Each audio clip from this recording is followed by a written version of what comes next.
Ladies and gentlemen, so here I have a little problem. The seat here became too soft. It's basically not comfortable anymore. And I called some services to redo upholstery. Somebody quoted me $1,000, $1,500. And I say, okay, I'll pay for it. But then they never show up, they never responded. Nobody really gave me any good answer. It's a good chair. It's actually a good set. I have a couple chairs. And leather is good, everything is good. It's just it just fell through. So since nobody wanted to work with me, I contacted about 3 upholstery companies and I agreed to their pricing and everything. This set today maybe cost $3,000, and it's probably not gonna come with leather here, because all sets right now come with leather in surfaces where you're touching, and with some fake leather, fox leather in other places. But this is full leather set, and I decided, well, if you want to do something good, then you have to do it yourself. And here's another one of these chairs, and I started doing it. So here what happened. I just unfastened some of the staples here and removed only front feet. Now I can remove this cover. Then I found out about 5 bolts on the sides and on the back right here. 5 bolts, and there were 3 screws. And once you do this, this pillow is coming out. This is the pillow on which I sit. So the only thing left right now, after this is done, and this was fairly easy, it took long to I was carefully removing it because one of the suggestions was just to cut it right here, and but then you have it short. How you gonna staple it then back? So I decided to go full service, and right now the only thing remains is that I'm going to remove these staples, at least some of them, like up to here. I'm gonna remove this cover, and I will pull out this pillow and measure it and order a new one, which will be, I don't know, a little better density foam, and we'll replace it. And in the next video I will let you know about the result of it. But it is really easy, and I really don't understand. Maybe these pillows cost a lot, I don't know, but I was ready to pay somebody $1,000 or even more, whatever they asked to do this. Just nobody wanted. It's like a simple job, actually. Alright, so here we go. We're done for today, and I'll come back to this when my pillows are replaced. Alright, so here 10 days passed since I ordered new cushions, and this is how it comes. It's called Foam Factory, and they send me this wrapped cushion. There is a video on YouTube which explains how to measure it. You measure your chair's upholstery, and then they cut your cushion and wrap it. It costs about $50. It depends on the quality of the material, the foam, and of course I cannot tell you how good this foam is or bad, but according to their website I selected the top grade of medium to high density, and it feels okay. This is how old cushion looked. It was filled with this stuff. I don't know, just just doesn't have any support anymore. So this one is much more dense. All right, now, so what happened? I already assembled this chair, and I just slid this cushion into the pocket.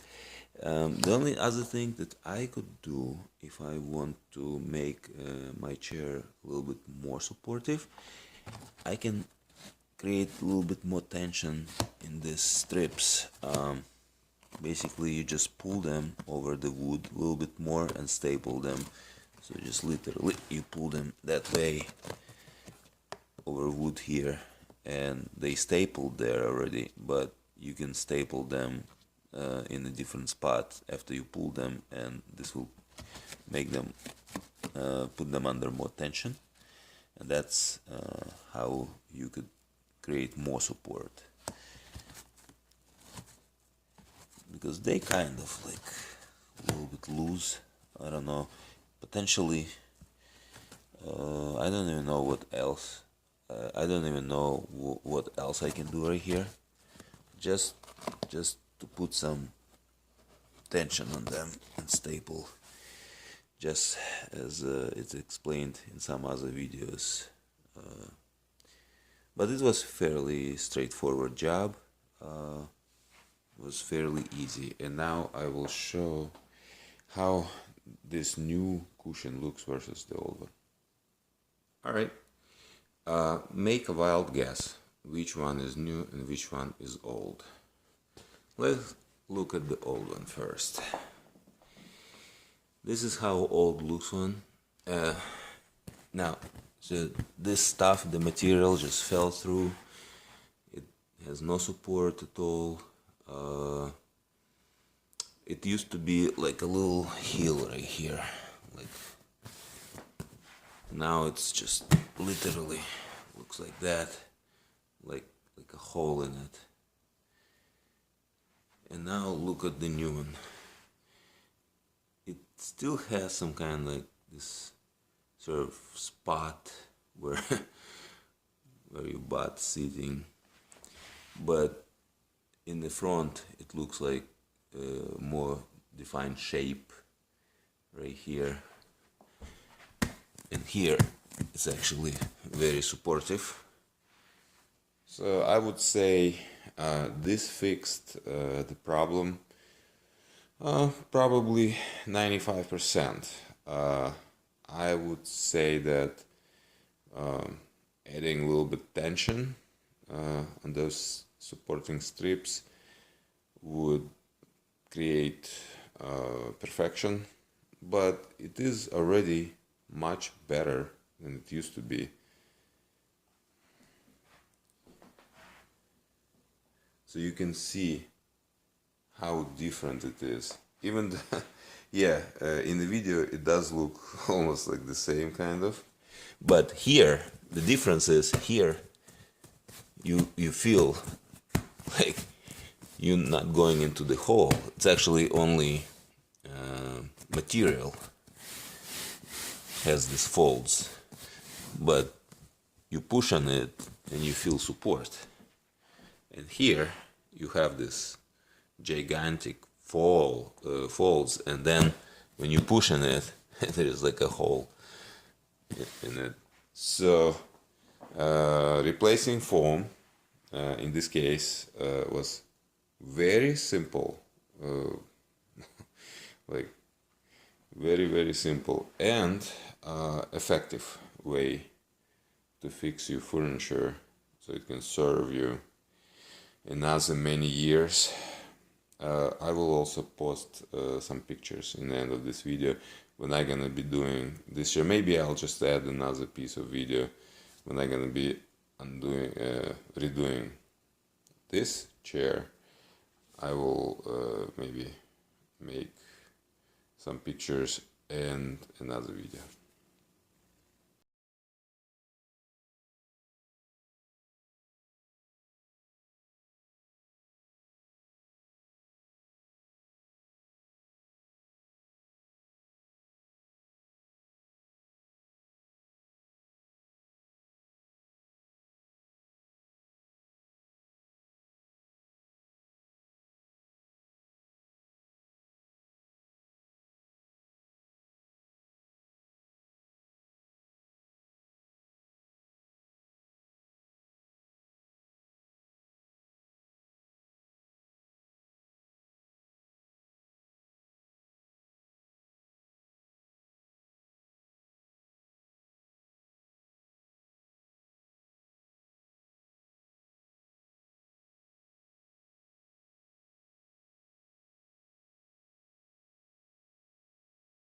chair number 2, right?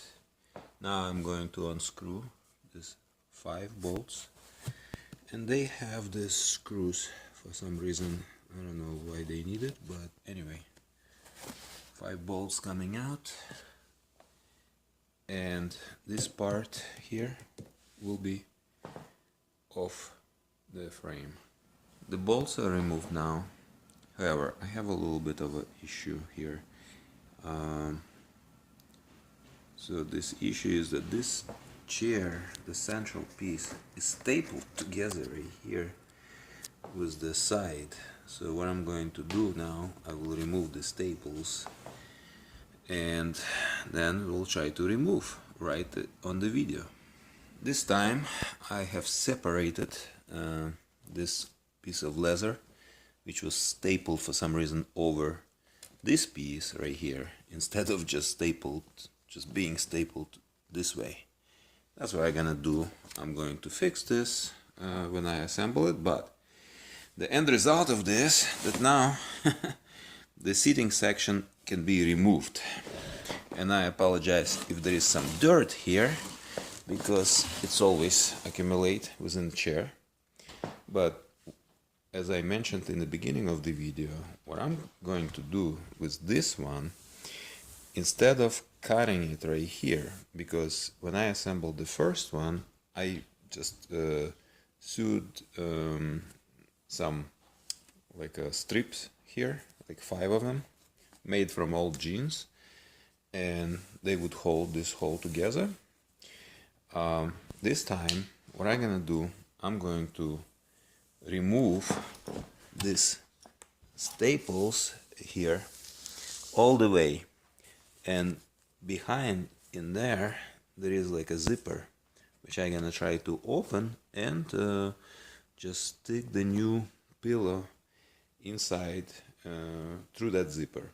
If that's not gonna work, then I will have to cut it again. So here I have this piece taking off, at least up to the front mounting. The staples in this piece of wood really don't want to come out, so I had to cut underneath with the knife, leaving this hole. This is not a big deal. There's plenty of meat here to staple it back in some other place. This was easy to work with, and there are not many staples on the side. So what I'm going to do now, there is this zipper, and I will try to, I will attempt to unzip it and remove the old pillow and stick the new one in. Well, the good news is that unzipping was extremely simple. I don't know why I did not do it with the first one, because I thought on the first chair that this zip was kind of like a diagonal, and I thought it would not be good enough to just go that way, so I cut it. But here zip just was like in U shape. It starts here and goes around and around and to the other side, so sticking the new pillow inside would be just piece of cake, I believe. Let's see in a second. Alright, so the new pillow is in, sort of. So now I have to do just close this back and attempt to zip it. So yeah, it took no more than 30 seconds to just stick it in and spread it, just pull this cover over, and right now I will try to zip. We'll see in a minute. This is now zipped all the way, and it was fairly easy. Most important is not to have any kind of thread or material in the zipper itself, so it goes very smooth. And now I'm just going to staple this back and assemble the rest of the chair. That's it, almost. Alright, so everything is stapled up right now, and I'm just going to lift these things and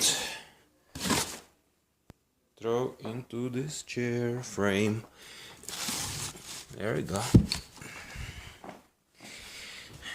As you see, I stapled this leather piece to the base here, and this one to the base here, and that's how it should be.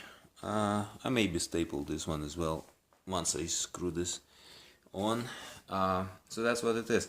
I think those screws that goes next to the bolts, I think they are, how to say it, it's like a technological process screws.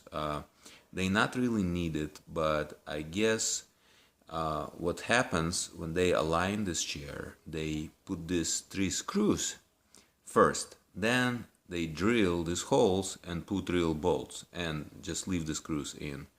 Well, in my case, the bolts holes are already there, so I can just go with the bolts and I can just put the screws later, I mean after the bolts, because it's reverse engineering. So that's what I'm gonna do right now, then just close the cover, and that will be it. The bolts are inserted back now, they're not tied up yet. My suggestion is to everyone, if you do it, that bolt in the back, you tie it up completely first. That will move this whole back, the seat back, and it will align it properly. So then you can tie the sides, because if you try to tie sides, you maybe have a little bit gap right here, which you don't want to have. So to ensure proper fit, you just tie this bolt first fully, and then the other ones.